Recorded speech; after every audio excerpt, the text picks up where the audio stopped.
아, 되돌려달라고 하기에는 이미 일주일이 지났는데.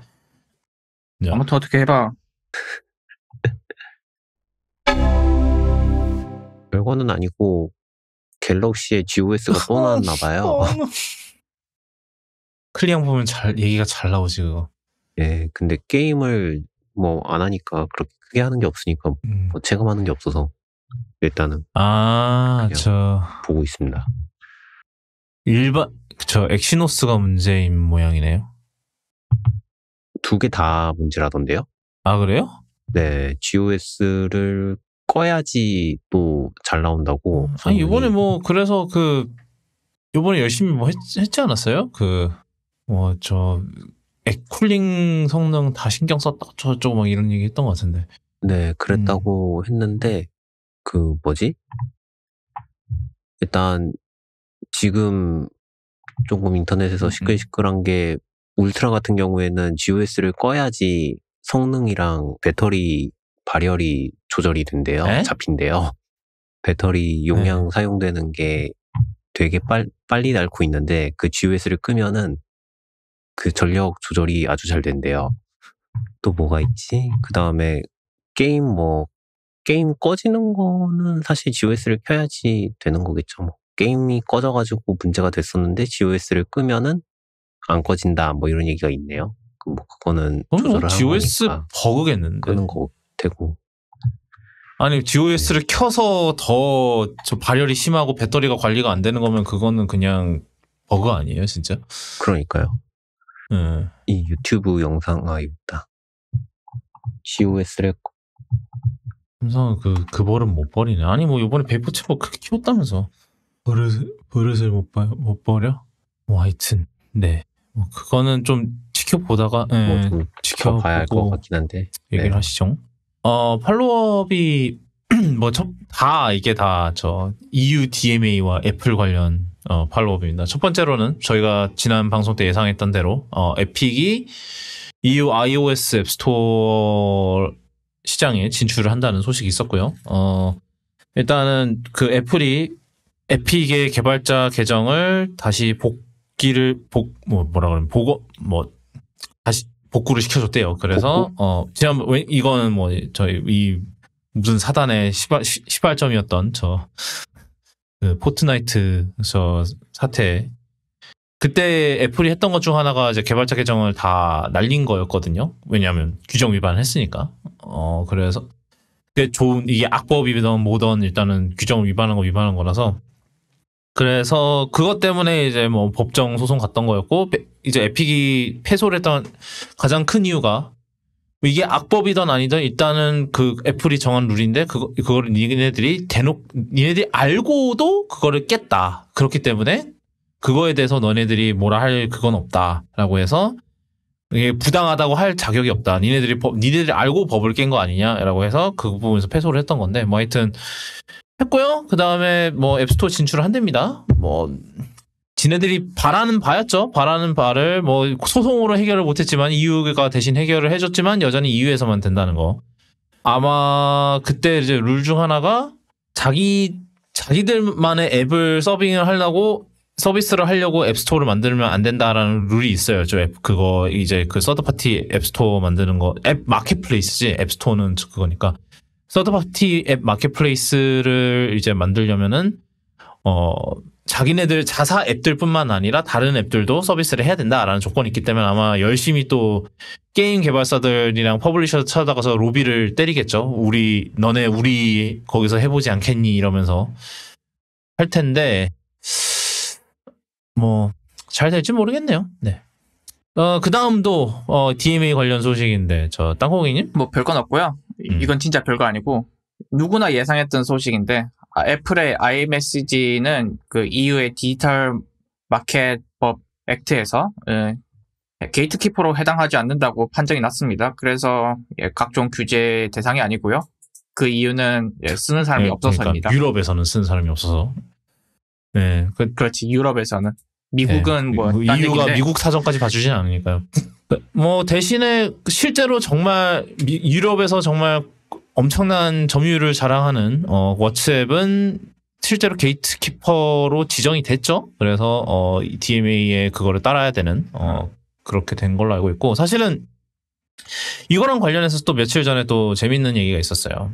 저희가 작년에, 그게 벌써 작년 11월이더라고요. 그래서 얼마 안 된 것 같은데 벌써 3달 됐는데, 애플이 다음 iOS 18, iOS 18부터 RCS를 지원하겠다라는 발표를 했었고, 저희가 그때 RCS가 뭔지 얘기를 했었고, 우리나라에서는 별 의미 없다라고 그때 얘기를 했었는데, 근데 애플이 RCS를 지원하겠다고 한 게 물론 미국 내 압박도 있었겠고, 근데 대부분 다들 이제 유럽, EU가 압박을 했을 거다, 뒤에서. 약간 썰을 제기를 많이 했었죠. 근데 DMA나 이런 거 이제 법을 다 찾아봐도 이제 RCS라는 얘기가 없다라는 얘기가 있어서, 그래서 이게 정말 EU 때문에 얘네들이 한 건가라고 해서 이제 그 존 그루버라고 이제 그 애플 쪽 이제 리뷰도 하고 그런 아저씨가 있는데,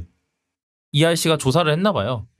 좀 알아보니까 그러니까 애플 안에도 소식통이 좀 있어서 이제 좀 물어봤대요. 그랬는데 그렇게 해서 알게 된 거는 바로 중국 때문에 RCS를 채택을 하게 됐다라는 얘기가 있더랍니다. 왜인고 하니, 중국에서 지금 법안을 추진을 하는 게 있대요. 5G 폰으로 인증을 받으려면은 RCS를 지원해야 된다라는 그 법이 생길 거래요. 지금 아직 이게 법이 공식화되진 않았는데, 근데 애플이 이거를 미리 하기 위해서 이제 RCS를 지원을 한다라는 그런 얘기가 있었더라고요. 그래서 이게 좀 더 말이 되는 것 같기도 하고, 네, 그렇긴 한데, 일단은 저희가 지난번에 말했지만, 우리나라에선 별 소용없는 얘기인 거긴 하지만, 네. 그리고 그때 이제 RCS가 암호화 솔루션이 전혀 없는 것도 이제 문제가 됐었는데, 이게 중국에서는 도리어 이제 암호화를 지원을 하면 도리어 그게 문제겠죠. 왜냐하면 그 당 여러분께 이제 저 공산당께서 여러분의 문자를 다 들여다봐야 되는데 그래서 아마 암호화 되지 않은 RCS도 별로 상관이 없을 것이라는 그런 얘기가 있습니다. 이 와중에도 중국 덕을 보게 될 줄은 몰랐다라는 얘기도 좀 나오긴 하는데, 네, 여전히 그렇습니다. 그것도 좀 재밌는 얘기였어요. 하여튼 그래서 이게 그러니까 애플이 RCS를 지원하겠다고 한 게 사실 EU랑은 전혀 상관이 없었다. 도리어 예상치 못하게 중국이랑 관련이 있었다라는 그런 얘기가 있더라고요. 네, 고깃집 얘기를 좀 할 건데, 고깃집도 좀 이런저런 소식들이 많았어요. 그렇죠, 티터님? 저희가 안 다뤘었죠? 아마 그때 잘렸을 때? 그냥 대충 지나갔을 거예요. 잘렸습니다. 이 정도? 간단하게 설명을 해주시죠. 일단 그거부터 그러면. 네. 일단 만달로리안이라는 드라마에서 카라 듄으로 지나 카라노가 나왔었는데, 주연급이죠? 거의 주연급이었죠? 네, 거의 주연급이었고, 제가 알기로는 다음 스피노프 주연 쪽으로 거의 캐스팅까지 완료됐던 걸로 알고 있어요. 카라딘을, 맞아. 있었어요. 맞아. 카라딘을 주인공을, 오브 더 리퍼블릭이었나 레인저스. 네, 레인저스. 오브 더 리퍼블릭? 네. 맞나? 오브 더 뉴 리퍼블릭이었나? 하여튼, 네, 맞습니다. 네. 하여튼. 네. 근데, 이제, 지나 카라노가 그때, 물론 그 이전부터 조금 있기는 했었지만, 그 드라마로 유명세를, 그쪽 팬덤의 유명세를 얻게 되니까, 이제 그들이 보기에도 이제 거슬릴 만한 트윗을 좀 많이 했었어요. 예를 들면은 미국 대선은 부정선거다부터 시작해서, 도널드 트럼프가 사들인 팔러 가입했었나? 그랬을 거예요, 아마. 그러고, 제일 결정적이었던 게 아마 정치 얘기로 사람들을 미워하지 마세요 이러면서 유대인들을 때려잡은 건 나치가 아니라 평범한 일반인들이었다 이런 식의 메시지를 올렸다가 그것 때문에 해고가 됐거든요. 그 이전에는 한번 또 문제가 될 뻔했던 게 한참 트랜스젠더나 이제 성정체성 쪽 얘기가 나올 때 he, him, she, her, they, them 했던 그 프로나운 풀어놓은 프로필 그거를 비꼰다고 거기다가 이상한 소리로 해놨었던 것 같아요. 빗붐 뭐 이런 걸로 해놨던 것 같은데 그래가지고 저기 페드로 파스칼이 님 그러지 마세요 이래가지고 이제 내렸었거든요. 그때까지도 이제 디즈니에서는 그렇게 크게 신경을 안 썼었는데 이제 그 나치 비유가 너무 세졌기 때문에 네 2021년에 해고가 됐습니다. 해고가 되고 이제 그것 때문에 조금 뭐 아마 저기 매니지먼트사나 에이전시 쪽에서 트위터 좀 조심하셔야 될 것 같아요 해가지고 그 이후로는 좀 이렇게 인스타나 트위터에 크게 얘기를 하지 않았던 것 같아요. 논란될 만한 말을 좀 덜한. 네, 논란될 만한 말을 좀 이제 덜하고 이제 뭐 리트윗 정도만 했던 것 같아요. 물론 리트윗도 위험하긴 한데 하여튼 그러다가 이번에 나온 얘기로는 2024년에 여기 디즈니랑 루카스필름을 부당해고로 고소하겠다고 얘기를 했대요. 그래서 합의 조건이 루카스필름에서 자기를 재캐스팅해라 라는 걸로 이제 소송을 건다고 하고요. 그러니까 부당해고니까 복직시켜달라 뭐 이런 식으로 한다는 모양인데 여기서 돈을 내시는 분이 저기 일론 머스크입니다. 요거 일론 머스크가 돈을 내게 된 계기가 그 예전에 일론 머스크가 트위터 사들이고 했던 얘기가 있잖아요. 트윗 잘못해가지고 잘리면은 제가 소송해드림 이러고 이제 올렸었잖아요. 그쵸, 예. 그거 프로모션의 일환으로 지나카라노한테 돈을 내주기로 했다고 합니다. 그래서 트위터 법무팀에서 지나카라노를 도와준다고 하고요. 일론 머스크 개인 사비가 아니라 트위터 저기 법무팀에 쓴다고 합니다. 뭐 그 플랫폼에서 일어난 사건에 대해서 뭐 법무팀이 뭐 도와주는 거다 뭐 이런 식으로 뭐 해석을 하면 가능은 네. 한데 그렇긴 한데. 예. 네. 근데 지나카라노가 해고가 됐던 게 2021년이잖아요. 근데 머스크가 사들인 게 그쵸. 2022년이고 더 전 얘기긴 해요. 예. 네, 시점을 보고 봤을 때는 조금 이상하긴 한데, 그 이후로도 많은 사건들이 있었잖아요. 그 트위터 상에서도 있었을 거고, 그것 때문에 해고된 사람들도 있었을 거고. 근데 굳이 그 이전에 있던 지나카라노를 했다는 거는 그 이후의 사건들을 어떻게 커버를 칠 수가 없었다가 아니었을까 싶습니다. 사실 요것도 뭐 문제가 많은 사안이기는 한데, 사실 페드로 파스칼이 말 걸었을 때도 아마 일종의 디즈니 쪽에서 말을 안 했지는 않았을 것 같았거든요. 근데 굳이 그 이후에 또 그래서 잘렸다는 거는 몇 번 경고나 뭐 그런 게 있었을 것 같은데 언질이나 있었을 것 같은데 뭐 내부적으로는 뭐 이 사람 과거사도 있었고 그러니까는 그쵸. 뭐 과거사도 있고 이미 제가 알기로는 과거에도 그런 적이 있었던 게 나중에 발굴되고 막 이랬었던 걸로 알고 있고 그러니까 뭐 디즈니에서도 어느 정도 그거를 알았겠죠. 아는 상태에서 뭐 앞으로는 조심해라 뭐 그랬을 것 같은데 뭐 제 아무리 디즈니라도 막 그 과거사까지 들춰가면 물론 옛날에 제임스 건 때 한번 그러긴 했다만 그건 뭐 디즈니가 둘중에 아니라 누가 들춰갖고 난리가 났었던 거죠. 하여튼 뭐 네. 그랬는데 네. 근데 뭐 그 현 상태에서 그러는 거는 쉴드를 못 쳐주죠. 아무리 그거라도. 그래서 일단 요거는 소송 진행되는 건을 봐야 될 것 같긴 한데 디즈니에서 요거를 굳이 할까? 있긴 해요. 복직을 그쵸. 시켜주진 않을 것 같고. 솔직히 이게 그때 그리고 그랬다 그러지 않으셨나요? 이게 재계약을 안 한 거지 뭐 중간에 경질은 아니었다. 그쵸. 네. 중간 경질은 아니었고 시즌 갱신 때 계약을 안 했던 건데 안 좋은 상황에서 문제가 터진 거죠. 그래서 그게 계약 연장을 안 한 거를 부당하다고 주장을 할 수 있나? 라는 그게 있죠.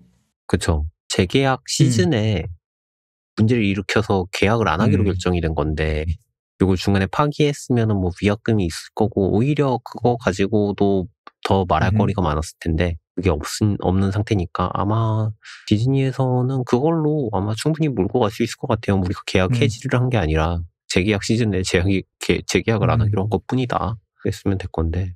제 생각에는 그쵸. 예. 그래서 저는 이게 제 생각에는 그냥 그 기각당하고 끝날 것 같네요. 그냥 재판 가보지도 못할 것 같은데, 느낌상. 그럴 것 같은 느낌이에요, 저도. 심각하게 나올 얘기는 아닌 것 같고요. 네. 그 다음 또 소식을 소유씨. 예전에 한참 뭐 DVD나 저거 블루레이 사면은 그런 거 있었잖아요. 뭐야. 디지털 카피라고 DVD 네. 미디어를 사시면은 디지털 카피를 무료로 보실 수 있습니다. 뭐 이런 식으로 홍보를 네. 했었는데 그게 이제 그거죠. 뭐 아이튠스나 이런 거에 아이튠스나 이런 거에 넣을 수 있는 약간 그런 걸로 했었던 거죠, 사실. 그래서 이제 애니메이션 쪽에서는 이제 서비스를 퍼니메이션이라는 곳에서 많이 했었어요. 그 소니에서 하는 플랫폼인데 소니에서 블루레이나 네. DVD를 팔면서 이거를 사면은 우리 애니메이션을 너희가 공짜로 볼 수 있어를 이제 소니에서 서비스를 운영을 했었는데 요것이 네, 없어진답니다. 그러니까 VOD로 무조건 뭐 무제한 제공 뭐 이런 식으로 서비스를 했었는데 이제 퍼니메이션이라는 서비스가 아예 사라진다라고 하고요. 그 다음에 그 다운로드 권한도 역시 사라진다고 합니다. 요걸 가지고 사람들이 왜 영원히 할 수 있다고 아마 홍보를 그렇게 했었나 봐요. forever라는 단어를 써가지고 홍보를 했던 모양인데 forever라면서 무슨 서비스를 닫냐라고 이제 따졌더니 이제 그쪽에서 얘기하는 거는 우리가 회원 가입할 때 forever 하고 뒤에다가 이제 but there are some restrictions라고 면책 문구를 달아놨대요. 역시 변호사들을 대동하면 그런 말장난들이 나오죠. 참 그래가지고 이제 그 restriction에 이제 회사 그 서비스의 종료가 있다는 게 증명이 됐고요. 그래서 이제 이 서비스 쓰시던 분들은 이제 더 이상 못한다고 되어 있고요. 그리고 아마 제가 알기로는 그 퍼니메이션이 크런치롤에 인수가 됐을 거예요. 그래가지고 크런치롤은 또 저기 라플테일 같은 거 생각하시면 돼요. 애니메이션 전문 스트리밍 사이트인데 여기에서 이제 퍼니메이션 서비스를 다운받을 수 있게 그렇게 제공을 했었나 봐요. 더 이상 이제 다운로드를 제공하지 않겠다라고 얘기를 했다는 모양이고요. 이제 뭐 앞으로도 크런치롤을 사랑해주세요라는 공지를 때렸다고 합니다. 이제 이거 가지고 이제 또 많은 얘기들이 나오고 있는 게 얼마 전에 닌텐도에서 DS 다운로드 센터 더 닫기로 했고요. 3DS였을 거예요. DS가 아니라. 네, 뭐 하여튼. 네. DS는 한참 전에 닫혔죠. 네, 3DS가 맞을 거예요. 왜냐면은 그래서 얼마 전에 인터넷에 조금 흥한 아티클로 저게 나왔었거든요. 배포 포켓몬 GBA로 나왔던 포켓몬을 현재 있는 스위치로 옮기는 과정을 어떤 분이 마지막으로 대탈출한다 이러고 이제 올렸었는데. 그렇죠. 이게 사실 디지털 게임 이게 사실은 굉장히 논란이 많은 부분이긴 하거든요. 이거를 보존할 방법이 없다. 그러니까 뭐 이제 물리적 카피야 물론 이제 뭐 집에 공간이 넓으시면 그렇죠. 부동산이 크면 그렇죠. 부동산이 크면 뭐 방 하나를 할애를 해서 진짜 다 보관을 하시든지 뭐 이런 게 가능하긴 한데 뭐 하여튼 그렇게 가능은 하잖아요. 뭐 정 안 되면 저기 또 다락에다가 해갖고 거기다가 다 꽂아 놓으시든지 가능은 하니까. 예. 근데 이제 온라인 이런 거는 특히 이제 닌텐도가 되게 공격적으로 서비스를 종료를 하잖아요. 그나마 뭐 엑스박스나 PS 같은 경우는 굉장히 오래 PS3가 아직도 그쵸. 스토어가 아직 있던가? 기억이 안 나네.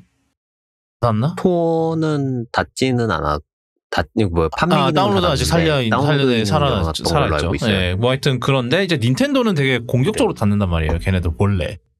그 성격상. 그래서 저도 사실 한때는 웬만하면 스위치 게임들은 그냥 카트리지를 사는 쪽으로 특히 이제 퍼스트 파티 게임들 같은 경우는 대부분 다 들어가거든요. 보통은 다 그 카트리지 안에 이제 용량이 다 들어가거든요. 다른 서드 파티 게임들은 이제 이걸 카트리지를 샀는데도 온라인에서 다운받으셔야 됩니다. 이런, 뭐 용량이 오버돼서 어쩌고저쩌고 이런 게 있는데 닌텐도 퍼스트 파티들은 웬만하면 다 그 카트리지 안에 들어가서 웬만하면 살려고 그러는데 신혼집 와서 보니까 저희가 책꽂이가 없어요. 꽂을 데가 없어요. 그래서 공간이 없는 거죠. 그래서 뭐 이제 요즘은 또 많이 못 끌어오고 있긴 합니다. 뭐 하여튼 그래서 닌텐도가 그렇게 공격적으로 그러니까 이게 관련해서 말이 많기는 해요. 이제 게임의 그런 보존 이런 거에 대해서 닌텐도는 전혀 신경을 안 쓰는 것 같다. 왜냐하면은 닌텐도는 뭐 굳이 그럴 필요가 없기는 한 게 나중에 이거 리마스터해서 새로운 플랫폼에서 이제 또 내놓으면은 또 이제 돈 벌 수 있으니까 약간 그런 그쵸. 게 좀 있고요. 물론 이제 요즘 이제 살 거잖아. 그쵸. 이게 좀 되게 닌텐도가 좀 배짱장사라는 감이 좀 있죠. 예. 그 와중에 뭐 그래서 저는 그 부분은 진짜 좀 아쉬운 것 같아요. 특히 닌텐도의 많은 행보들이 마음에 안 들지만 특히 저 지금 나왔을 당시에도 구형 AP를 썼던 그거를 8년째 울고 먹고 있는 그것도 참 뭐 그런 것 등등 하고 그다음에 이제 이런 행태도 좀 별로 마음에 안 들고 그래서 뭐 그나마 스위치는 이제 저 마이크로 SD에다가 저장을 할 수 있기 때문에 이제 최대한 큰 거 사서 거기다가 딱 때려박고 그쵸. 때려 넣어야죠. 네, 이제 그러고 이제 마이크로 SD 망가지면 이제 네 그러게요. 뭐 그런 거긴 하지만 지금 좀 궁금한 거는 이제 이게 지금 퍼니메이션이 소니에서 운영하던 거랑 플레이스테이션도 똑같이 지금 닿는 거 아닌가 하는 생각은 조금 들거든요. 순서대로 닫으려고 하는 게 아닐까. 뭐 소니도 이제 좀 이런 그거에 대한 신뢰성에 대한 좀 금이 좀 가는 거겠죠. 좀 네. 그런 게 좀 있는 것 같고 네. 뭐 그 와중에 뭐 그런 소식도 있었잖아요. 그 베스트바이가 물리적 미디어 판매를 이제 안 하기로 했다라는 소식도 있었고요. 그렇죠. 예. 그래서 지금 제가 스레드에서 봤는데 텅 빈 매대 영상이 이렇게 있습니다. 사진이지. 매대가 텅 비어 있는. 예. 매대는 텅 비어 있고 기프트 카드만 잔뜩 매달려 있네요. 그러니까 참 이것도 그쵸. 그 기프트 카드로 이제 영화 디지털로 사는 거니까 이게 참. 엄마 나 폰이 깨져서 그러는데. 기프트 카드 좀. 진짜 뭐가 하나도 없네요. 네. 진짜 물리 미디어라는 것 자체가 진짜로 사람들이 그 단점을 잘 인식을 못 하죠. 계속 있긴 하니까. 예를 뭐 아이튠스도 그렇죠. 이제 뭐 10몇 년째 하고 있고 이제 거의 20몇 년 됐지. 20년 넘었죠. 아이튠스 스토어 처음 나온 게 2003년이었으니까 이제 작년기에서 이제 20년 넘었는데 뭐 이렇게 그리고 뭐 사실 스트리밍 서비스는 좀 인식을 하죠. 왜냐하면 넷플릭스가 하루가 멀다고 영화들을 빼기 때문에. 그렇죠. 서비스 종료. 네, 그래서 조금 인식을 하긴 그걸로 프로모션도 하잖아요. 얼마 전에 그 외계 플러스인 그 영화 서비스 내린다고 일주일 이내로 보셔야 합니다. 이렇게 알림을 띄우더라고요. 뭐야 이거 하면서 봤다가 10분 만에 껐습니다. 2부. 제가 그 1부를 영화관에서 본 불쌍한 영혼인데요. 이런. 그것도 부모님이랑. 아이고. 한국 영화도 잘 안 보는데 그건 왜 봤나 몰라, 진짜. 뭐 하여튼. 그래서 2부가 궁금하긴 해요. 전 1부를 봤기 때문에. 이러나 저러나 보긴 봤습니다. 그렇기 때문에 2부가 어떻게 되는지 궁금해서 언젠가는 티빙에 올라오면 한번 볼 생각이긴 한데, 네. 그래요. 네, 아마 곧 올라올 거예요. 2부 벌써 내려갔다고 하더라고요. 그거 아직 그 6개월 그거는 아직 시행은 안 됐습니다. 시행은 안 됐어요. 다행이네. 잠깐만요. 외계인 2부가 얼마나 했나? 흥행을 좀 낮나? 1보다 안 됐다고 하더라고요. 142만 명. 손익분기점 800만 명? 미쳤네. VOD 시작했네요, 벌써. 근데 저런. 그러면 곧 있으면은 티빙에 이제 월정액 요금으로 나오겠네요. 근데 이게 2부는 사실 1부가 워낙 털렸기 때문에 사실은 좀 그쵸. 돌아오기가 힘들었던 그게 좀 있죠, 사실. 하여튼 저는 나중에 시간 되면 보도록 하겠습니다. 그렇고요. 그다음 이건 또 좀 재밌는 소식이었는데. 네. 애플은 에픽이랑 싸우다가 합의를 보는 것 같은데 디즈니에서 에픽에다가 돈을 때려받고 있습니다. 왜 때려박는 거예요, 이제? 그거죠, 이제 메타버스 시대에 맞춘 IP 컨텐츠를 만들기 위해 15억 달러죠? 15억 달러, 지금 15억 달러를 에픽에다가 투자를 하기로 했고요. 이걸 가지고 이제 포트나이트 게이밍 스튜디오 쪽이랑 협업을 해서 그 엔터테인먼트 유니버스 기반 게임이랑 그 다음에 그 3D 컨텐츠를 만들기로 했다고 합니다. 뭐 그래 디즈니 참 유니버스 사랑하죠. 네, 그쵸. 네. 얼마 전에 엑스박스였나? 엑스박스로 그 디즈니 게임이 하나 있었잖아요. 그냥 그 누구 뭐 하나 만나고 막 디즈니 캐릭터들이랑 같이 투어하는 뭐 그런 종류의 인피니티였나요? 아니면은 디즈니 인피니티. 아 인피니티는 그 MMO 쪽이었던 것 같고. 그거가 이제 아미보 베껴갖고 만든. 네, 맞아요. 그거는 근데 서비스를 벌써 닫아버려가지고. 네, 끝났죠. 그거는. 네네.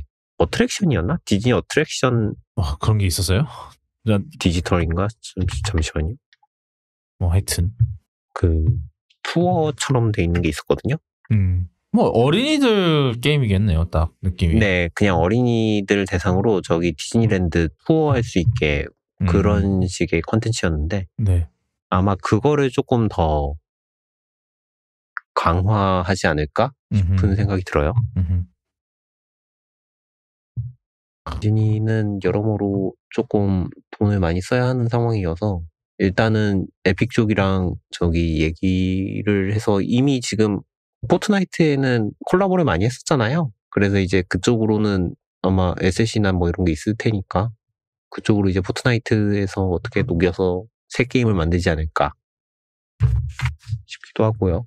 그러네요. 뭐 저는 아직 뭐 이거 디즈니가 게임에 대한 욕심이 계속 있거든요. 있는데 하는 것마다 별로 이렇게 얘네들이 그렇죠. 성공적으로 이거를 뭘 하냐라고 물으면은 그게 참 애매한 거죠, 사실. 네, 디즈니가 원래 게임 스튜디오도 있긴 있었잖아요, 계속. 근데 그렇게 해서 뭐 예, 아마 근데 최근에 했던 걸로 아는 거예요. 잘 된 것도 없었고. 예, 레이오프 때 다 날린 걸로 알거든요.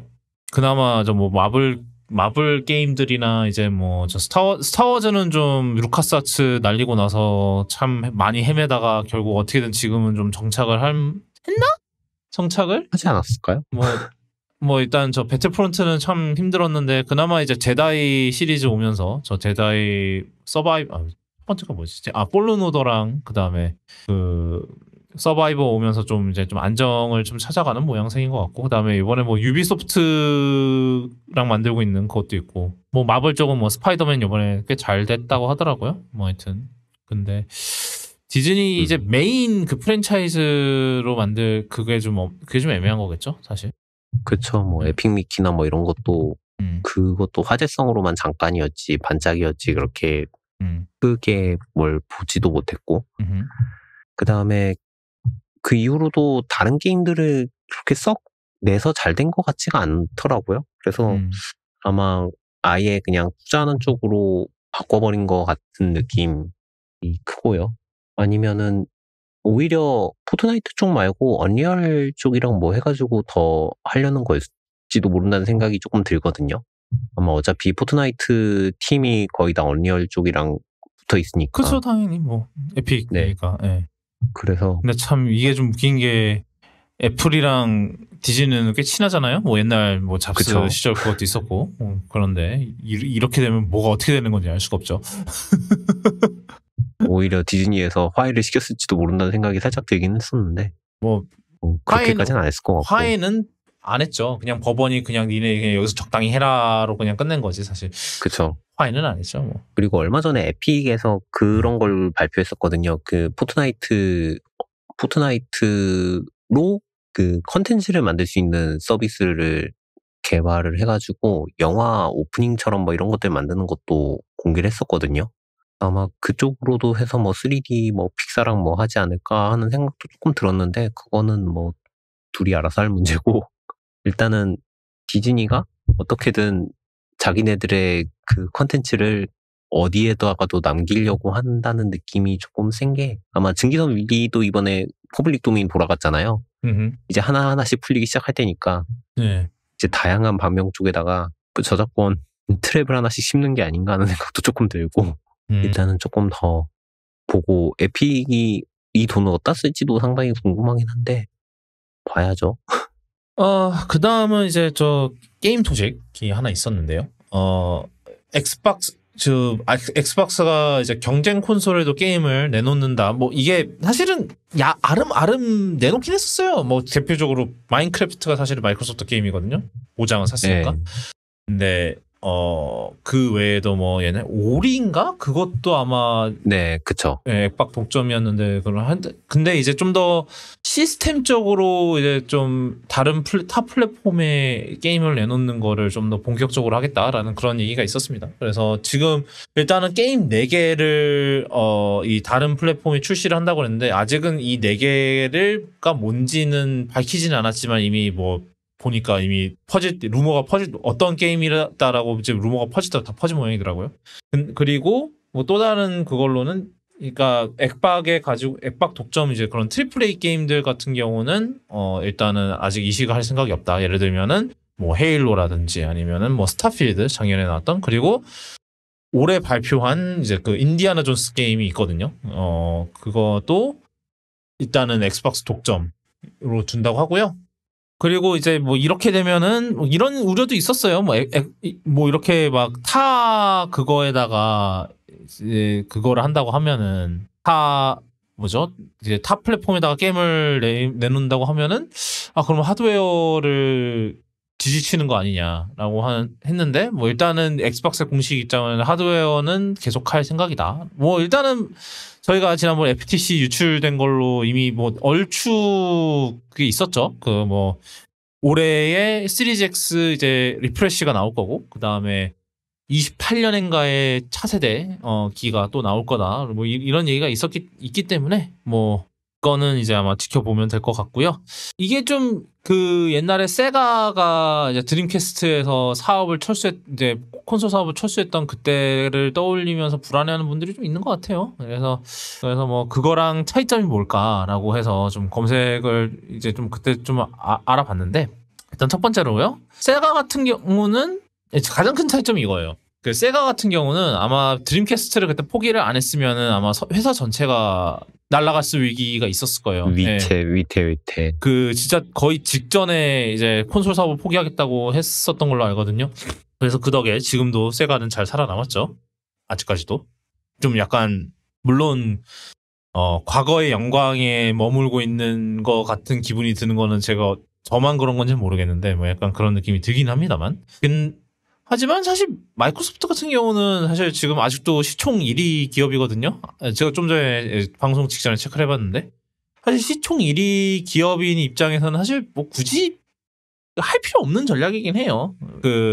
사실은 돈 태우려면은 돈 충분히 태울 수 있는데 아마 뭐 좀 다른 전략을 좀 시도해보자라는 그런 뉘앙스가 있죠. 그리고 여태까지 뭐 저희가 이제 액티비전 블리자드 인수할 때도 얘기를 했었지만 워낙 그런 인수나 이런 거에 돈을 워낙 많이 썼기 때문에 사실은 이제 마소 입장에서는 그거를 그렇게 많은 이제 개발사들이랑 이런 거를 사들여서 엄청나게 큰 퍼블리셔가 됐는데 이거를 제일 안 팔리는 콘솔에만 국한하는 것도 사실은 돈 그런 걸로 봤을 때는 수익성으로 봤을 때는 사실 좋은 생각이 아니기는 하죠. 그래서 그렇게 하겠다라는 그런 아이디어인 것 같아요. 근데 뭐 이게 실제로 이게 성공을 할 수 있을지는 좀 지켜봐야 할 것 같습니다. 뭐 일단은 그 엑박을 좋아하는 분들 사이에서는 이게 좀 불안감이 많이 퍼지는 건 사실이고요. 일단은 이게 사실은 뭐 사티아 나델라도 공개적으로 그때 그랬다고는 해요.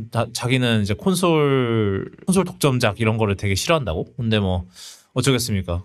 그게 사실 마소도 사실은 근데 그런 콘솔 독점작으로 처음에 스타트를 끄는 회사기 때문에 헤일로 그런 엑박도 스타트를 그렇게 끊었기 때문에 사실은 엑박 쪽도 마소 쪽도 할 말은 없긴 해요. 뭐 물론 지금 리더십 전 얘기긴 하지만요. 그래서 사실 엑박이 계속되는 삽질을 안 했으면은 사실 이렇게까지 오진 않았을 텐데라는 생각이 좀 들기는 해요. 뭐 예를 들면은 옛날에 엑박 1 때죠. 엑박 1 때 난리 났던 거. 상시 온라인에 뭐 게임 물리 물리 디스크로 게임을 사더라도 그게 막 그 DRM에 등록이 돼서 못 빌려주고 되파는 것도 안 되고 대여하려면은 뭐 계정으로 뭐 보내기 해야 되고 온라인으로 보내기 해야 되고 예, 그 이후로 저것 때문에 문제가 좀 있었잖아요. 그 DRM 적용해가지고 똑같이 다른 게임들 PC 게임에도 DRM 똑같이 적용해서 냈다가 서비스 닫아가지고 그렇죠. 연동 안 돼서 게임 못하는 경우들도 생겼고. 네, 맞아요. 그런 것도 있었죠. 근데 저는 아까 이게 사실은 뭐 이 게임 시장이 사실은 이 콘솔사들이나 개발자들이나 이거를 하는 방식, 그러니까 이런 사업을 하는 이 게임 그거를 하는 방식이 사실은 어떻게 보면 진짜 되게 오랫동안 안 바뀌었잖아요.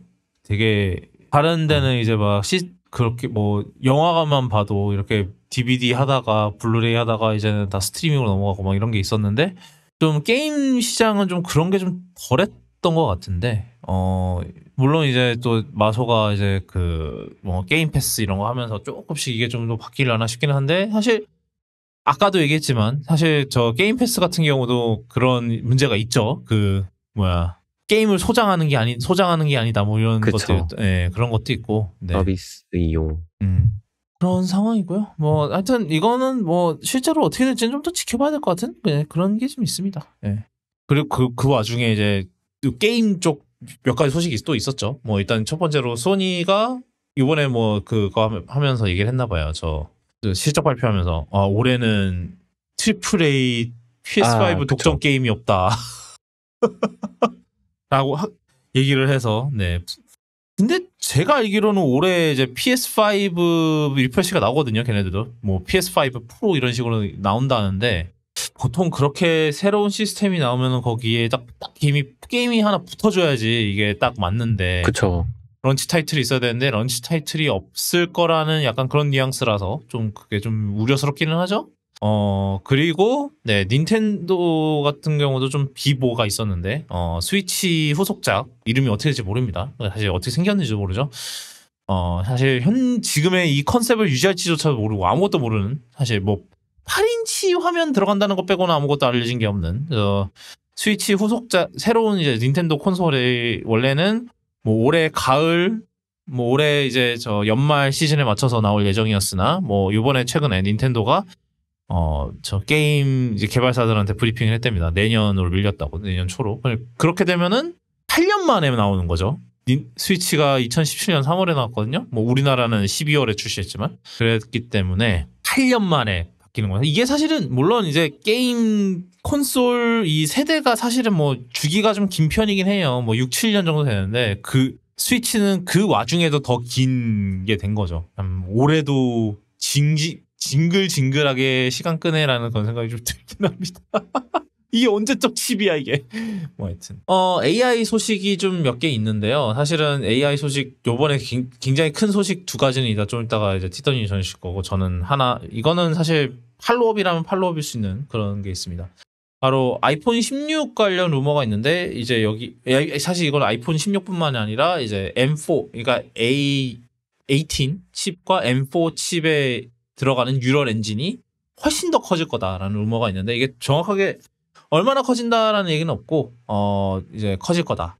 그냥 그 정도 코어 수가 많아진다. 왜냐면은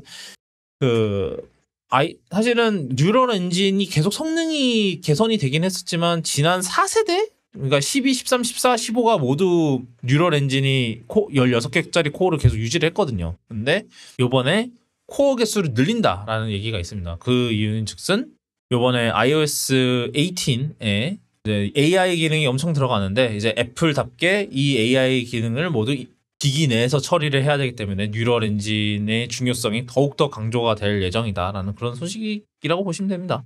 그래서 일단 삼성이 이번에 S24에서 AI를 갤럭시 AI 하면서 했던 거는 저 티덤님 평으로는 였고요. 네. 아니 자꾸 이상한 소리를 해요. 또 왜요? 뭐 있어요 이번에? 요즘 이제 제일 많이 쓰는 게 이제 받아쓰기인데 전화번호 이제 전화 대신 받아주고 받아쓰기를 시키는데 네 전사를 좀 시키는데 이상하게 나오는 거예요. 그리고 이제 그 전사는 시간이 조금 오래 걸려가지고 특히 여론조사 전화가 오면은 둘이 대결을 해요. 이제 안녕하세요. 인공지능으로 전화를 받고 있습니다. 용건 있으면 말씀을 해주세요. 그럼 이제 저쪽에서는 또 이제 ARS 멘트가 나오잖아요. 그럼 이제 뭐 응답하시려면 1번을 누르세요 하는데 이제 그 사이에 얘가 그걸 받아 적느라 대답할 시간을 놓쳐버리는 거예요. 그러면 이제 둘이 계속 그러다가 한 1분 정도 통화하다가 끊기더라고요. 그래서 이걸 그냥 역시, 중간에 끊고 보내면 안 되나 싶기는 하고. 역시 저 한국 ARS답게 성질이 급하죠. 그쵸.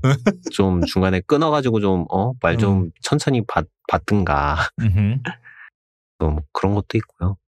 일단 카메라나 뭐 이런 쪽은 다 괜찮은데 언어 쪽이 조금 그래가지고 특히 얼마 전에 갤럭시 24 라이브 하는데 방송 사고 났었나 봐요. 쇼핑 라이브 하는데 그 전사 기능 홍보한다고 뭐 안녕하세요 하면서 이제 뭐 자기소개하는 걸 이제 번역기에다 돌렸는데 받아쓰기 했더니 나오고 안녕하세요. 그래서 그거를 화면 보여준다고 카메라로 클로즈업 하고 있다가 그대로 훅 나와가지고 바로 카메라 내리고 뭐 나중에 CG로 지워야지 뭐. 뭐 그거는 뭐 어차피 쇼핑 라이브니까 다시 보기로도 볼 수 있는 모양이더라고요. 안 내렸어요? 다시 보기? 네, 안 내리고 그냥 캡처해가지고 계속 돌고 있던데? 아, 그래요? 한번 봐야겠다. 네. S24 참사라고 치면 나오나? S24 쇼핑 라이브 참사? 라방하다 역대급 사고 나오네요. 기사 있다. 링크 드릴게요. 좀 됐구나. 판매전 돌입 뭐 이런 얘기하거든요. 가수가. 아이고. 근데 기사에서도 그걸 안 하고 보냈네? 안 지우고? 네. 오. 쿠팡이었네요. 앞에서 일본어가 저게 뭐였길래 저걸로. 그러니까요. 한국어 큐? 아니, 이거 이제 위에 강남식 일본 원래 일본인이잖아요. 네, 그러니까 이제 그 말을 했으니까 그게 이제 번역돼서 나왔는데 이게 저렇게 나온다는 건. 아니, 위에가 뭐지 저게? 일본어를 배우고 있긴 한데 듀오링고로 일본어를 배우고 있긴 하나 저거는 제가 아직 카타카나를 완전히 그거를 못한 관계로 그러니까 위에 저 일본어로. 근데 그렇죠. 예, 일본어로 바큐라고 돼 있어요. 바큐. 가타카나로 바큐 곤방와. 그러니까 받아쓰기 단계에서 잘못된 거예요. 번역이 아니라. 예, 받아쓰기 단계에서 뭔가를 이제 욕설로 알아들은 건데. 이제 저 라방에서 실제로 뭔 말을 했는지를 들어야겠네. 한국어를 그렇다니까요. 한국어를 그렇게 알아들은 것 같다고요. 그러니까 이거를 적당히 잘해야 됩니다. 그러니까 이게 리허설을 되게 잘했어야 되는 리허설부터 잘못한 것 같아, 내 생각에. 어디까지 얘기했죠? 그랬구나. 아이폰 얘기가 다 여기까지 왔네요. 아이폰까지 얘기했죠. 하여튼 그래서 애플은 과연 어떤 AI 기능을 들고 올지. 제 생각에 최소한 삼성보다는 온디바이스 하는 게 더 많겠죠. 사실 갤럭시는 실제로 온디바이스 하는 게 한두 개 정도밖에 안 되잖아요. 나머지는 다 서버 처리지. 그쵸. 사실 다른 기능도 쓰려고 하고 아예 온디바이스로 생각하고 다 닫아버린 채로 해보면은 되는 거는 이제 그 전사 기능이랑 그 다음에 요약도 잘 안 되고 서버 어시스트, 그것도 서버 어시스트를 받나 보네요. 네, 요약도 서버 어시스트를 받더라고요. 그러니까 통화 녹음된 거를 전사하는 거는 온디바이스로 돼요. 그 다음에 이제 그걸 요약을 누르면은 서버 연결해야 된다고 뜨더라고요. 그래가지고 다 서버를 거치는 편이기는 하고 그 다음에 얼마 전에 그 온디바이스라고 해가지고 RTX에다가 이놈의 RTX에다가 AI 돌리는 거 해봤는데 그 얘기 한다는 거 까먹었네. 그 얘기도 해주시죠. 이렇게 된 게.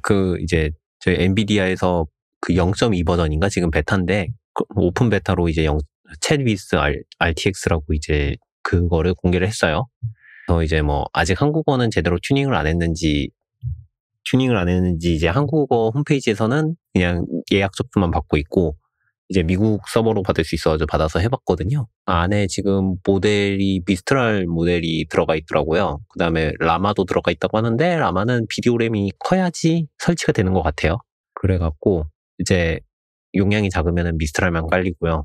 프로그램을 설치를 하면은 이제 그에 있는 엔비디아가 각종 보도자료를 텍스트 파일로 넣어놨어요. 게임 관련해서 이제 RTX 몇을 하면은 더 게임을 잘 즐길 수 있다, 뭐 이런 내용들. 그런 것들 기반으로 이제 챗봇에다가 물어보면은 대답을 해주는 그런 식으로 되어 있고요. 혹시나 싶어서 한글 파일을 넣어봤는데, 한글 파일도 곧잘 읽기는 읽어요. 근데 이제 그 나오는 출력되는 게 이제 뭐 물음표니 뭐 인코딩 깨져서 나오기도 하고, 그렇기는 한데, 이제 대답하는 거가 한 말 또 하고 한 말 또 하고, 그런 식으로 대답을 하고요. 아직 그쪽으로는 좀 많이 개선이 필요한 모양이에요. 그리고 파일도 읽어가지고 이제 이걸 벡터화 시킨다고 하죠. 그 데이터베이스, 그 채팅, 그 인공지능 모델이 조금 더 대답하기 편하게 변환하는 과정이 있는데, 그 변환 과정이 되게 오래 걸리면서도 이제 그래픽카드를 엄청 써요. 그래갖고 그래픽카드에서 이제 고주파음이 나더라고요. 한참 돌다가 삐 하는 소리가 나가지고 삭제했습니다. 아직은 제 컴퓨터로 온 디바이스를 돌리기에는 어려울 것 같다.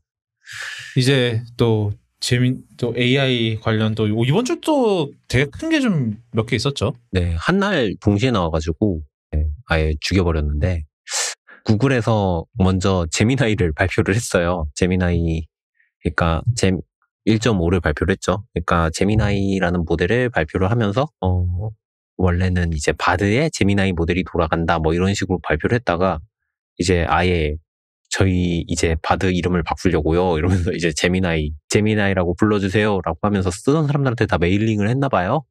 저도 2통, 3통을 받았는데, 하여튼 제미나이 1.5를 발표를 했는데, 지금 원래 제미나이 저희가 알고 바드에서 쓰던 거는 제미나이 1.0이에요. 1.0이고 아마 나노를 쓰고 있을 거예요. 제가 알기론 그렇고, 나노 다음이 프로 다음이 울트라, 이렇게 해가지고 3단계가 있거든요. 얘네가 이제 버전이 3개인데 훈련을 어떻게 시켰냐, 훈련시킨 데이터 양에 따라서 다르다고 얘기를 해요. 그래서 지금 발표된 게 1.5 프로거든요. 중간 단계 모델인데, 얘가 지금 1.0 프로보다, 1.0 울트라보다 더 많은 양의 학습을 해서 성능이 비슷하다라고 주장을 하고 있고, 제미나이 1.5 같은 경우에는 토큰 컨텍스트라는 게 이제 한번 대화할 때 유지할 수 있는 지식량이라고 생각을 하시면 되는데, 요게 이제 12만 개, 13만 개 정도로 확대를 했대요. 그래서 기본적으로 지금 GPT-4가 64K거든요. 요거는 그거의 20배 정도 되는 거죠. 그쵸? 그러니까 요거 가지고 이제 주장하는 바로 이걸로 하면 뭐 11시간짜리 오디오 파일도 처리할 수 있다라고 얘기를 하거든요. 그래서 이제 요걸 가지고 제가 알기로는 지금 사양되기 직전에 언어를 학습을 시킬 수도 있대요. 사용자가 적어가지고 없어질 위기에 놓인 언어들이 있는데, 그 언어들을 문맥으로 학습을 할 수가 있다라고 하더라고요.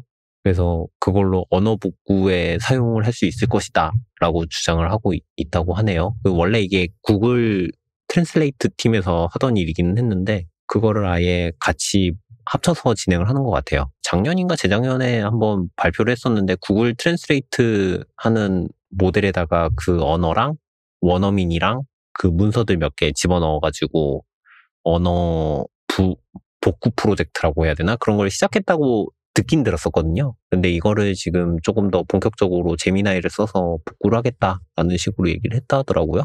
그래서 요거는 조금 더 보면 될 것 같긴 한데, 지금 당장 돈 내고 쓰시는 분들은 사용할 수 있다고 합니다. 그래서 저기 버텍스 AI 서비스에서 들어가서 사용하시면 된다고 하네요. 그리고 이거를 발표하자마자 우리 기준으로 다음날 아침이고 몇 시간 있다가 그날 저녁이죠. 저기 오픈 AI에서 가만히 있다가 얘네가 왜 이상한 소리를 하지 하면서 이제 더 큰 걸로 묻어버립니다. 소라라고 해서 달리 같은 모델이긴 한데, 얘는 비디오를 만들어줘요. 텍스트를 치면은 그 텍스트 기반으로 1분짜리 동영상을 만들어준다고 하고요. 그걸 가지고 이제 샘플 영상들을 몇 개 올려놨는데, 되게 그럴싸한 실사 같은 느낌의 영상들을 되게 많이 올려주더라고요. 제가 듣기로는 이게 같은 장면을 여러 군데에서 찍은 영상도 생성할 수 있다고 하고요. 약간 그냥 그 환경을 렌더링하는 게 가능한 거네요, 결국은. 그쵸. 환경 렌더링이 가능한 것 같고. 근데 조금 봤을 때 살짝 이상한 느낌의 영상도 만들어지기는 하는데, 뭐 저 없던 팔이 생긴다든지 보통. 네, 없던 팔이 생긴다던가, 손에서 눈을 뭉쳐가지고 나무를 만든다던가, 뭐 그런 영상들이 올라온 거 봐서는, 지금 올라온 거는 거의 완벽해 보이는 영상들이 나온 게 아닐까. 조금 더 다듬어가지고 공개를 하지 않을까 싶어요. 이것도 이제 조만간 발표가 되면은 많은 분들이 이용해서 저기 유튜브에 가짜 쇼츠를 열심히 만들어서 올리고. 안 그래도 이미 저 내레이션은 이미 저 그걸로 TTS로 대부분 다 많이들 네. 하던데. 딱 이게 들으면은 그게 있어요. 이거 TTS구나. 특정한 톤이 있고, 심지어 얼마 전에 GitHub을 보는데 그런 게 있더라고요. 주제를 치면은 오픈 AI로 나레이션 텍스트를 만들고, 그 다음에 그걸로 이제 TTS 더빙을 하고, 가운데 이제 뭐 그 스톡 동영상 같은 거 조합을 해가지고 영상 만드는 라이브러리가 있더라고요. 근데 그 라이브러리 이름이 머니메이커예요. 돈 뽑아낸다고. 살짝 뭐 그런 것들이 되게 많은데, 이제 요거 나오면, 소라라는 이 친구가 나오면 이제 이걸로 어마무지하게 뽑아대겠죠. 과연 사용료가 얼마가 될지 그게 조금 더 궁금하긴 한데, 요거는 조금 결과물 나오는 거 봐서는 되게 신기한데, 영상을 그 외에 그 쇼츠 만드는 거 외에 일반인들이 쓸 일이 잘 없잖아요. 그 아니면은 뭐 저 정치적인 뭐 그런 거 만들든지. 그쵸. 그런 거 뭐 이렇게. 이게 약간 그런 게 좀 있긴 해요. 이거를 보면은 이게 존재를 해야 되는 기술일까? 이게 뭐 혁신적이고 이런 거는 둘째치고, 이게 과연 존재하는 기술일까? 뭐 안 그래도 뭐 지난번에 뭐지 저 그런 얘기도 있었잖아요. 뭐 삼성의 무슨 저 임원이 어디 인터뷰에 나와서 하는 말이, 이 세상에 요즘은 이제 진짜 사진이라는 건 없다라는 뭐 그런 식으로 얘기했다고. 상당히 철학적인 얘기를 하셨던 것 같은데. 맞아요. 사진이란 무엇인가? 뭐 AI 뭐 이런 게 사실은 이제 좀 우려스러운 부분이 있는 거죠. 특히 이거를 지금 올해가 사실은 이제 미국은 대선이란 말이죠. 이제 대선을 앞두고 이거를 만들었다는 거는 진짜 전 잘 모르겠어요. 이거를 잘하는 건지 그거를. 그러니까 그래서 사실은 그때 저희가 옛날에 얘기했던 뭐 그런 것처럼 이제 오픈 AI가 정말로 확실히 이제 샘 얼트먼이 이끄는 저 자본주의 회사가 되어야 된다. 약간 그런 뭐 아니지 그 영리를 취해야 된다라는 그런 거에 이제 많이 동조됐구나라는 느낌이 좀 많이 강해지긴 해요. 이게 신기하다 이런 거랑은 뭐 저 둘째치고 좀 그런 느낌이 있죠. 네.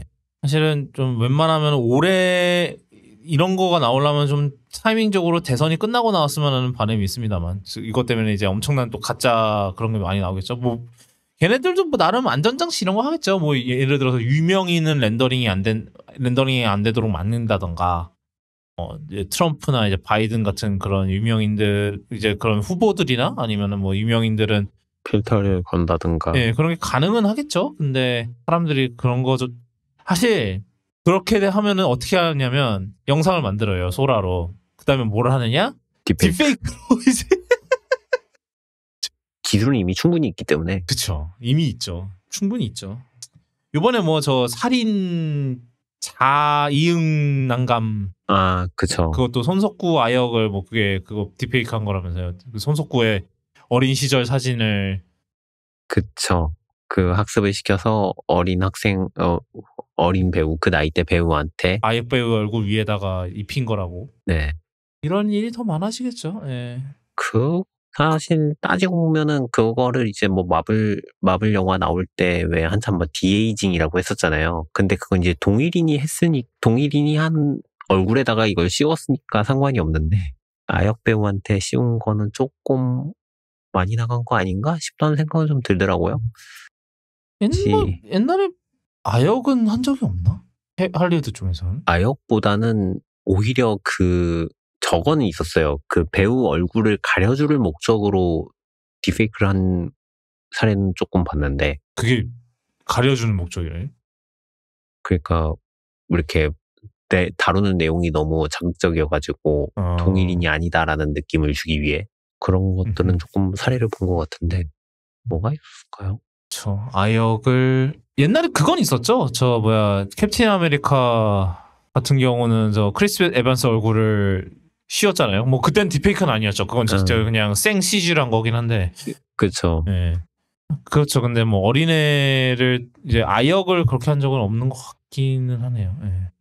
AI 소식은 여기까지고 그 다음은 저희 그 요번에 그 전기차 보조 올해 전기차 보조금 정책이 좀 나왔는데요. 굉장히 복잡해졌어요.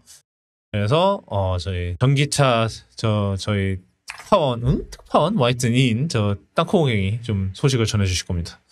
올해 이제 전기차 보조금 정책이 확정이 됐는데 이게 아주 장난이 아니에요. 엄청난 공식이 들어가서 작년과는 달리 이제 계산을 엄청 좀 해봐야 되는데 그 계산 여러 가지가 있어요. 일단 거기 보조금 중에서 가장 큰 명목을 차지하는 성능 보조금이라는 게 있는데 그 성능 보조금이 아마 400인가 500인가 그렇게 될 거예요. 거기서 이제 최고 금액을 받으려면은 일단 뭐 차종에 따라 다르지만 일반적으로 400km 넘게 가야 되고 뭐 또 배터리는 LFP가 아니라 이제 NCM 계열이어야 되고 왜냐면 LFP는 재활용할 때 재활용 가치가 낮기 때문에 보조금을 안 줄 거다 이런 거에 또 있고 또 목표 이행 값인가 또 있어요. 그 이제 목표 이행이라고 하면은 충전기를 전국에 몇 개 깔 거냐 이런 것도 있고 전국에 AS망을 몇 개나 깔 거냐가 있는데 이제 전국에 몇 개 까느냐를 이제 개수수만 보는 게 아니라 권역별로 다 있어야 돼요. 그래가지고 강원도에도 있어야 이제 다 전국에 다 있는 걸로 해주는데 강원도에는 이제 예를 들어서 테슬라는 센터가 없어요. 뭐 그런 문제도 있고 또 뭐 여기까지는 뭐 그럴 수 있다고 치는데 각종 좀 의아한 인센티브 내역이 있긴 있어요. 예를 들어서 OBD2가 있어야 뭐 한 30만 원을 받을 수 있다고 하는데 이걸 어디다 쓰라는 건지 솔직히 잘 모르겠고. 누구를 위한 OBD2예요? 이거는 정말 솔직히 좀 왜 있는지 이걸로 보조금을 준 이유는 알 수가 없는데 이게 주는 이유가 뭐 배터리 안전 보조금이라는 명목으로 20만 원을 주고 충전 속도가 빠르면은 30만 원 주고 그러니까 특정 충전 속도를 이상으로 나오면 준다는 얘기죠. 그리고 1회 충전 거리가 아까 400이라고 했는데 500km가 나와야 이제 100%가 나올 수가 있어요. 그리고 뭐 어쩌고 저쩌고 이런 얘기가 있고 이제 화물차에도 충전 속도 얘기가 있는데 뭐 예를 들어서 90kW 미만의 충전 속도가 나오는 화물차는 보조금 삭감. 예를 들어서 포터. 이제 포터 눈에 띄죠. 현대 이제 그거 좀 이제 드디어 좀 발등에 불 좀 떨어지겠네요. 그래서 아까 말한 각종 이제 사항들이 다 개수가 있어요. 개수를 곱하고 뭐 더하고 자시고 하면은 이제 보조금이 나오는데 결론적으로 말하면 현대 아이오닉 5 같은 차는 100% 받을 수 있고 테슬라 이제 작년에 엄청나게 많이 팔았던 13,000대인가 팔렸던 모델 Y 리얼 휠 드라이브는 LFP라서 이제 가장 이제 뼈아프게 LFP이기 때문에 이제 배터리로 인한 보조금이 덜 받게 돼서 뭐 보조금이 얼마까지 줄었더라? 200이 날아간다는 얘기가 있더라고요. 그거 LFP 때문에. LFP 플러스 뭐 500이 안 돼 뭐 등등등의 문제로. 보조금 금액 자체는 200 훨씬 더 날아가요. 맞아. 차값을 이제 하나 더 말씀드릴 게 있는데 하나 더 있는데 이제 기존에는 100% 받으려면 일단 차값이 5,700만 원 미만이었는데 올해는 이제 5,500만 원 미만으로 이어야만 100%를 받을 수가 있어요. 그래서 각종 수입차 회사들이 차값을 부랴부랴 5,490으로 딱 내렸죠. 그럼에도 불구하고 이제 모델 Y는 보조금 받는 게 확 줄어서 결국에 작년보다는 200만 원 더 비싸졌다라고 한 200인가 300인가 더 비싸졌을 거예요. 결론적으로는 그래서 뭐 이걸 보고는 뭐 현대 보조금이다 아니면 뭐 보호무역주의다 뭐 이런 얘기를 하는데 뭐 몇몇 상목들은 그래도 납득이 가요.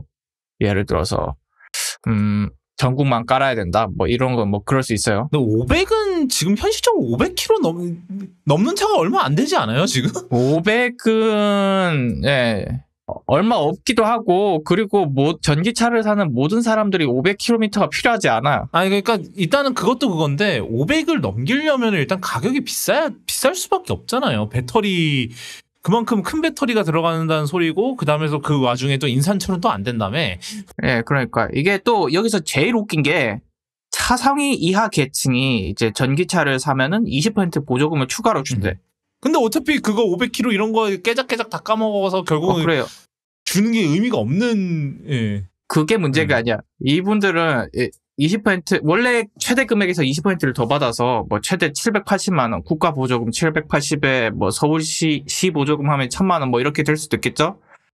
그런데 이분들의 차상위 계층이라고 하면은 이제 중위 소득의 한 50% 정도를 얘기하는데 과연 이분들한테 이거 5천만 원짜리 전기차 사라고 하는 게 말이 되는 소린가? 그것도 약간 의문이고, 그리고 이분들은 제일 중요한 게 이분들이 이제 어떻게든 이렇게 해서 보조금 200만 원 더 받아 20% 더 받아서 전기차를 샀어요. 그러면 그 순간 이제 차상위 계층으로서 받는 이제 주거 혜택 같은 것들 다 날아가는 그렇죠. 수가 왜냐하면 생겨요. 보통 이제 그런 행복주택이나 이런 거 하려면은 차량 가격이 3,500 이하거든요. 왜냐하면 저희 결혼할 때 알아봤었기 때문에 찾아놨는데 어느 전기차가 3,500을 뭐 레이 EV는 가능할 수 있겠다. 아닌가? 레이 EV가 아슬아슬하게 될 수 있어요. 레이는 가능할 수도 있다. 가액이기 때문에 또 사고 나서 시간이 좀 흐르면은 단가가 가액이 떨어지니까 뭐 가능은 할 수 있겠는데 사실은 제 차도 가액이 산지가 돼서 가액이 떨어졌기 때문에 뭐 사실 그 기준은 문제가 안 된다. 뭐 하여튼 그래서 이거는 도대체 뭔 생각으로 넣어놓은 건지 좀 이해가 안 되는 그러니까 정책이고 500km가 넘는 전기차가 지금 뭐 테슬라 근데 어차피 걔네들은 테슬라 뭐 한 모델 S 뭐 이런 애들은 그 정도 막 100kW짜리 배터리가 들어가야 뭐 이제 그 정도 되는데 걔네들은 어차피 롱레인지여야 되잖아요. 근데 어차피 걔네들 다 1억 넘어서 어차피 아웃이고 금액 넘어서 안 되고 어차피 보조금 못 잡아. 예, 1억 넘어서 어차피 보조금 못 받을 테고. 그러니까 문제는 이제 그 500km 저는 그게 가장 큰 문제라고 생각해요. 500km를 넘는 차들은 대부분 다 이미 아웃이에요. 레인지가 이미 그 기준에서 이미 아웃돼서 어차피 보조금을 못 받는 차인데 내가 400km였으면 조금 뭐 납득을 할 수가 있는데 지금 대한민국에서 500km가 필요한가? 그렇죠. 아예 뭐 1000km 갈 거 아니면은 500km는 의미가 없다고 보거든요. 그냥 어차피 인간인 이상 고속도로에서 한 200km 탈 때쯤에 휴식을 취해야 되기 때문에. 네, 그렇죠. 물론 가서 충전기 상태가 다 꼬라지가 이런 경우는 없진 않습니다. 참고로 아직도. 그렇지만 일단 어차피 충전은 한 번을 해야 될 걸 가정하면 차라리 이런 충전 속도를 높이거나 이거는 했죠? 충전 속도를 높이거나 충전기 더 깔아라 이런 식으로 장려를 하는 건 이해할 수가 있어요. 그런데 다짜고짜 500km 넘겨라 600km 뭐 내년에 이제 600이겠지 이런 식이면 그렇죠. 그러면 진짜 누가 넘길 수 있지? EV9도 그렇게 배터리 빡빡 넣어서 500 못 넘길걸요 아마? 우리나라 차 중에서 500 넘길 수 있는 차가 있어요? 없을걸? EV6는 안 될 거고 아이오닉 6가 되지 않나? 아이오닉 6 롱레인지가 그것도 빡센 환경부 기준이잖아. 졸라게 빡센. 528이네 아이오닉 6가. 5는 안 될 거예요. 네, 걔는 안 될 거예요. 500이 안 되고. 잠깐만요. 롱레인지 그러네. 롱레인지 RWD면 가능은 하네. 그러니까 아이오닉 6가 그 못생긴 대신 공기 효율은 진짜 미친 듯이 뽑아가지고 AWD는 도심이 아슬아슬하게 넘어가는구나. 그럼 아이오닉 6만 겨우 되는 거네요. 결론적으로. 다 받을 수 있는 차는 뭐 아이오닉 6고 아이오닉 5도 이제 개수에 꼽항하는 거라서 100%는 아니더라도 어느 정도는 받을 거고. 그러니까 아이오닉 그리고 요번에도 아이오닉 5 같은 경우는 페이스리프트 나오니까 뭐 그러면서 또 열심히 하지 않겠어요? 그거를 배터리를 뭐 키우든지 뭘 해갖고 이거 500을 맞추지 않겠어? 어떻게든 뭐 제일 비싼 트림인지 뭔지 해갖고. 지금도 그러나? 예전에 아이오닉 5가 EV6보다 배터리 셀이 몇 개 적어서 용량이 적었던 적이 있는데 지금도 그러나? 볼게요. 지금 만약에 그렇다면 뭐 셀 몇 개 더 채워서 그 아이오닉 5 롱레인지가 77.4고요. 그다음에 아이오닉 그럼 똑같다. 6가 77.4 똑같네. 그냥 진짜로 더 가볍고 공기 저항 더 좋고 이걸로 급발로 한 거네. 내 기억이 맞으면 아이오닉 5 완전 초기형이 72였어요.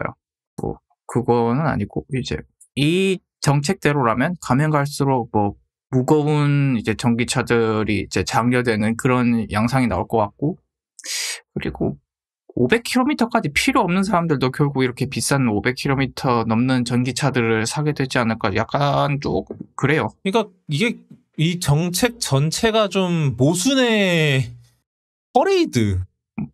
보호무역주의 뭐 이 얘기는 솔직히 동의하지 않고, 그런데 이 자체만 놓고 보면 조금 아닌 것 같다.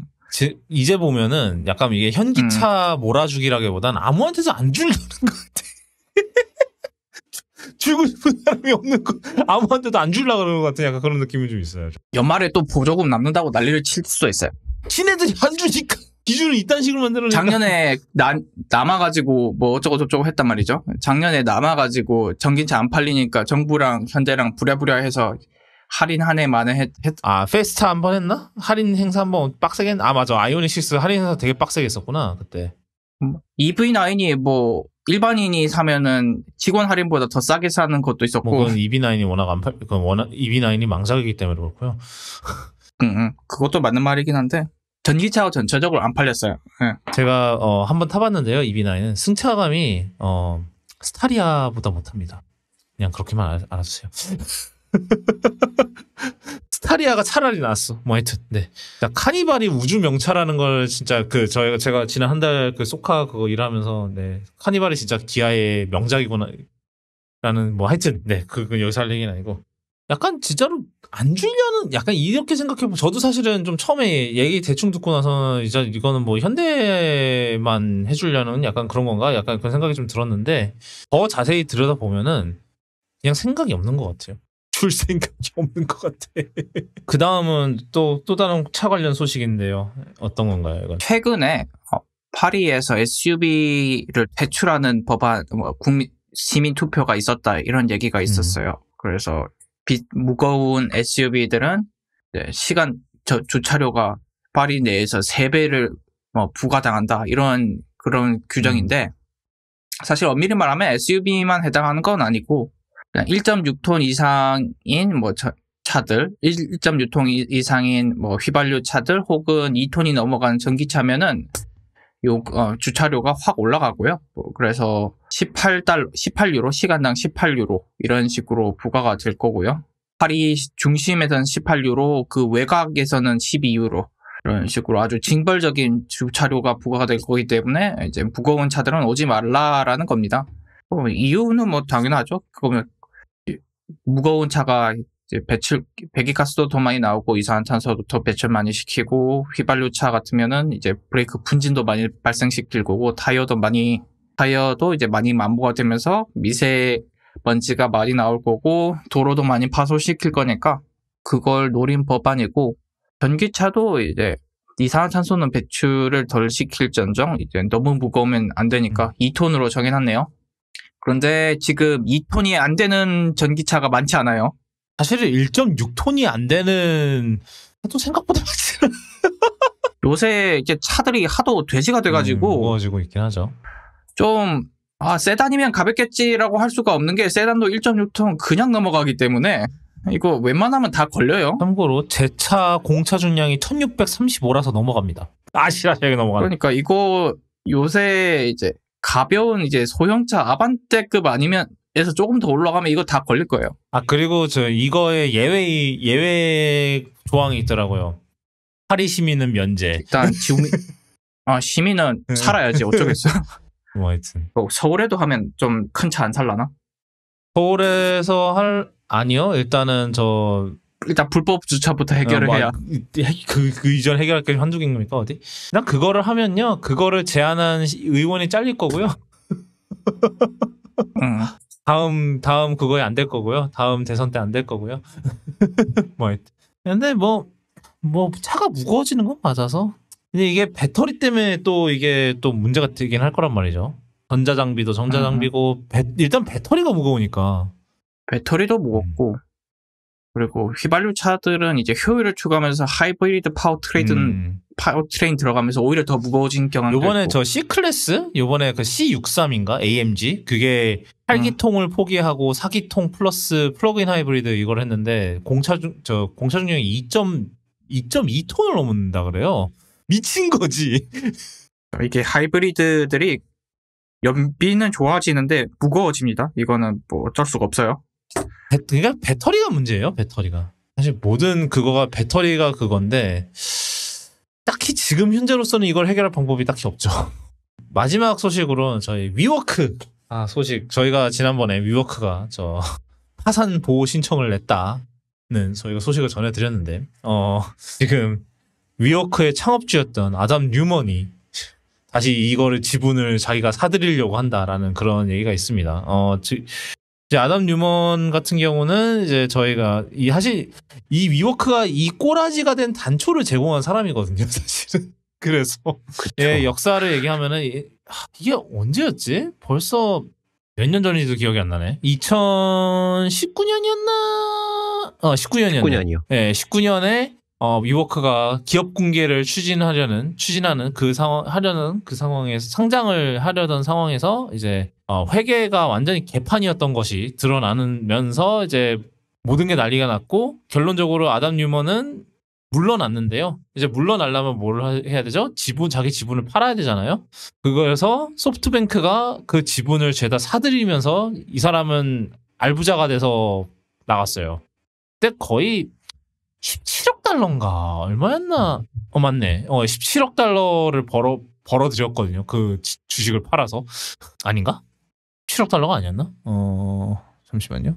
뭐 하여튼 엄청나게 부자가 돼서 나갔는데요. 그랬는데 다시 그동안 이제 그거 갖고 무슨 부동산 이런 거를 좀 했나 봐요. 그래서 좀 돈을 좀 굴렸는데 이제 그 굴린 돈으로 지금 파산 보호 신청을 한 위워크를 또 사들이겠다고. 네. 그런 소식입니다. 잘하는 건지 위워크 나가서도 결국 똑같은 업계에서 놀았네요. 그쵸? 사실 위워크도 그랬죠. 이게 위워크도 그때 말이 많았어요. 이게 과연 테크 기업인가 아니면은 결국은 저 테크 기업이라는 탈을 쓴 저 부동산인가? 뭐 사실 부동산이죠, 사실.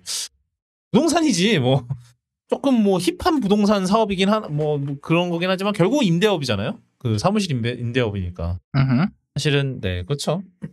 근데 뭐 이게 지금 위워크 이 꼬라지나 지금 뭐 그거 하고 한 게 사실 우리나라에서는 해당이 안 된다 그러더라고요. 이게 미국 본사만 그래서 지금 우리나라 위워크는 알아서 혼자서 경영을 하고 있는 모양이던데 모르겠어요. 참 사실 제 회사 생활에서도 참 많은 부분을 차지했었던 위워크긴 한데 저희 회사가 2020년까지 위워크 있었으니까 뭐 하여튼 그렇습니다. 그런 소식과 함께 오늘은 마무리할게요. 오늘 빨리 끝났네.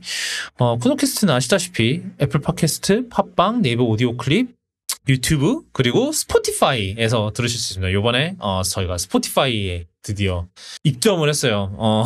옛날에는 저희 5년 전에 제가 한번 스포티파이에 한번 넣어봐야지 이랬는데 그 당시에는 스포티파이 팟캐스트가 아직 되게 막 시작했던 때라 갖고 일일이 이제 구글 폼으로 신청서 넣어서 이제 사람이 그걸 보고 승인해줘 막 그런 방식이었는데 이제는 다 자동화가 돼 있더라고요.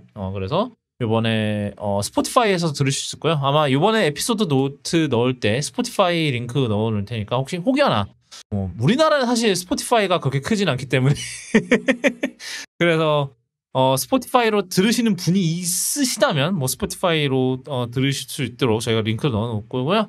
그다음에 유튜브 같은 경우는 지금 우리나라에서도 유튜브 뮤직 앱으로 팟캐스트를 들으실 수 있습니다. 근데 이게 좀 잘 안 드러나 있어요. 그래서 구독캐스트라고 검색을 하시면은 유튜브 뮤직에서 그러면 이제 팟캐스트를 구독할 수 있는 그게 나옵니다. 그러면 그게 그 유튜브 뮤직 앱의 보관함에 들어가요. 이게 구조가 되게 이상한데 뭐 하여튼 네, 그런 식으로 해갖고 이제 유튜브 뮤직 앱에서 들으실 수 있습니다. 근데 이게 아마 팟캐스트는 제가 알기로는 그 이제 유튜브 프리미엄 구독을 안 하셔도 들을 수 있을 거예요. 제가 알기로는 확실하지는 않은데 뭐 그거는 혹여나 다른 게 있다면은 제가 다음 방송 때 정정을 하도록 하겠습니다.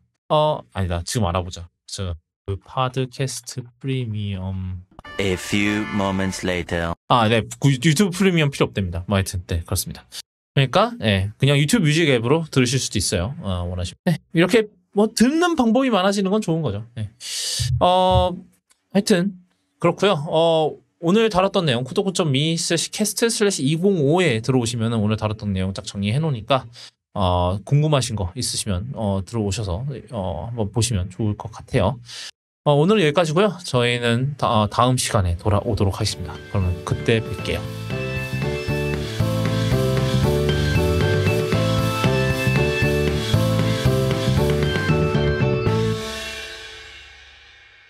와이프가 오랜만에 링피트를 시작하셨습니다.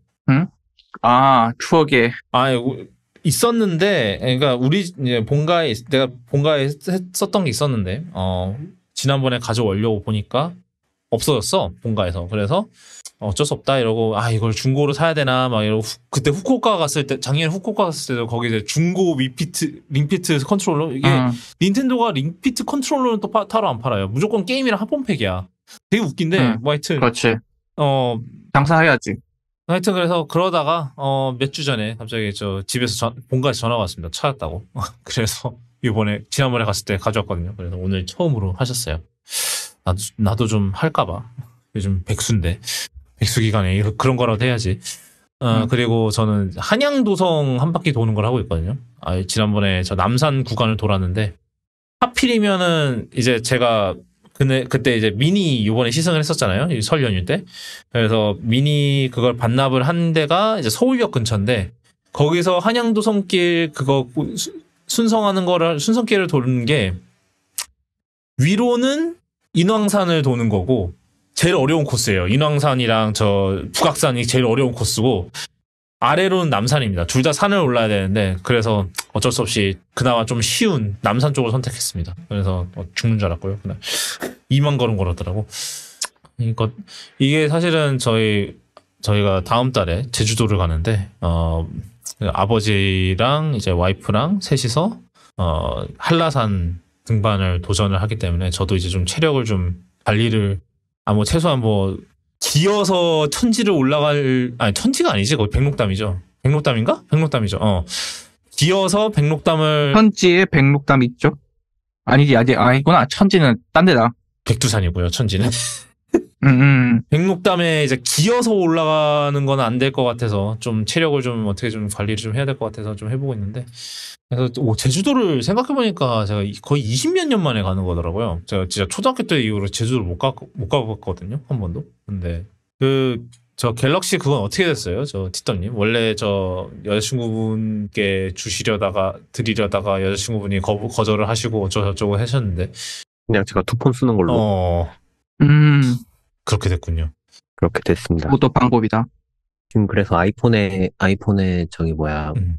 SNS 앱이랑 이런 게 다 몰려 있고요. 네. 노는 폰이군요. 갤럭시. 그쵸. 갤럭시에 유튜브랑 넷플릭스 이런 거 깔려 있기는 한데. 그래서 두 개가 아주 균형을 잘 이루며. 그러네요.